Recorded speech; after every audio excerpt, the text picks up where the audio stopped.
Difference between microwave and oven. Microwave, it is fast and it is ideal for reheating, and the cooking style is heats and defrosts and steams. And texture, when we cook any food, it may result in this soggy and uneven. Portion, it is best for small portion food, and the energy used by the micro oven is more efficient for the short tasks. Oven, it is slower and it requires preheating. Cooking style, it bakes, roasts, boils, grills.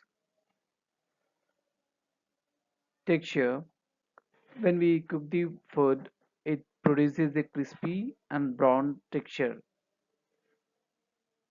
Portion size, it is good for the large meals and batches.